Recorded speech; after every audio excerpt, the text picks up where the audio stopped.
ان سے ایج پوچھی انہوں نے اس کی، کہا کہ میری ایج اراؤنڈ 70s میں تھی ان کی. ہی سیڈ کہ اچھا تو آپ یعنی اللہ سے ملاقات بہت قریب آ گئی آپ، یعنی جو ایج ہے مسلم امہ کی اس ایوریج ایج سے آپ گزر چکے ہیں. You are in the bonus, you are in the extra time of your life. آپ نے کیسی تیاری کی اللہ تعالیٰ سے ملاقات کی؟ سو he started cry, he started to cry and he was crying and crying. تو انہوں نے کہا پریشان نہ ہو، احسن فیما بقیہ یغفر اللہ لک ما مضی. جو آگے آئندہ آنے والے دن اس کو بہتر کر لیں، اس کو سیٹ کر لیں، اللہ پچھلوں کو تمام کو معاف کر دے گا. بلکہ کیا کرے گا؟ یبدل اللہ سیئاتہم حسنات.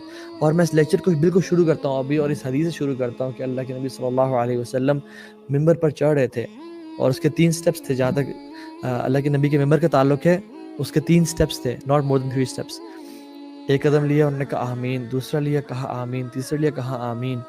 اینڈ صحابہ were like amazed and shocked کہ یہ کسی نے دعا نہیں کی، نہ اپنے دعا کی صلی اللہ علیہ وسلم، لیکن آمین کیوں کہا؟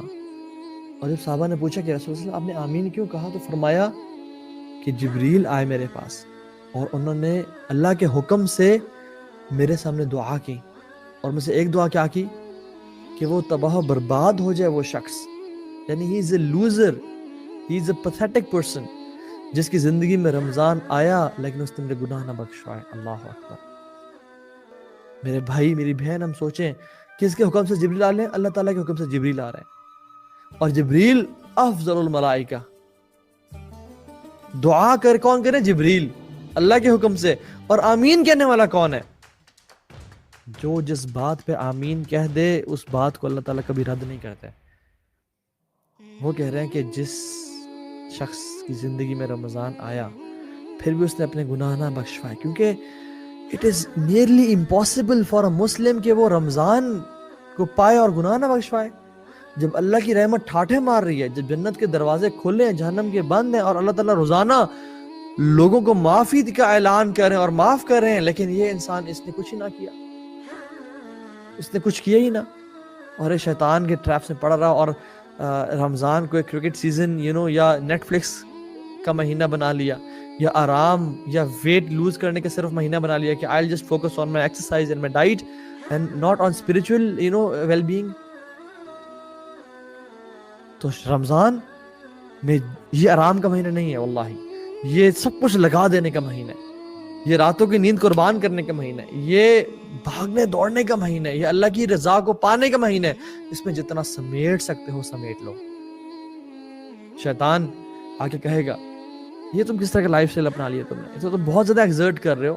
اسلامک لائف اسٹائل تو ہے کہ نیند کو بھی ٹائم دو، سب کچھ ٹائم دو. واللہ جو ہے وہ باقی 11 مہینوں کے لیے ہے. رمضان it is different from other 11 months. It is a month of exertion. It is a month of exhaustion. It is a month of full throttle and trial. کہ جس طرح سے میں پالوں. ایون لاسٹ رمضان میں مجھے بھی یہ خیال آیا کہ تم جو اتنی ایگزرٹ کر رہے ہو اور تم تھکا دو گے اپنے آپ کو، یا یہ تم لائف سٹائل مینٹین نہیں کر پاؤ گے اگلے مہینوں میں، کیونکہ اتنا زیادہ ایگزرشن اس رمضان میں، یعنی اتنے ایفرٹس تم مینٹین نہیں کر پاؤ گے. تو وہ کام کرو جو کنسسٹنسی کے ساتھ چلے. لازمی جو اپنے نیک اعمال ہے وہ انشاءاللہ ہم نے کنسسٹنسی کے ساتھ باقی 11 مہینے میں کرنے ہیں، لیکن رمضان میں وی کی ناٹ لیگ بیہائنڈ، وی کی ناٹ اسٹے بیہائنڈ. یہ اللہ کے نبی کی سنت نہیں ہے، وہ اپنی کمر کو باندھ لیتے.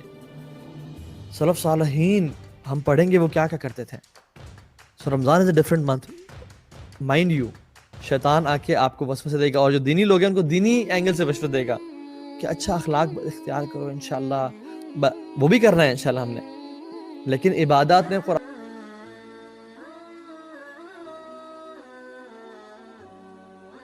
قرآن میں لیس فوکس کرو and just be good Muslim, learn and spend time with your family, give time to sleep and different. It's a different month, and to know more is to grow more.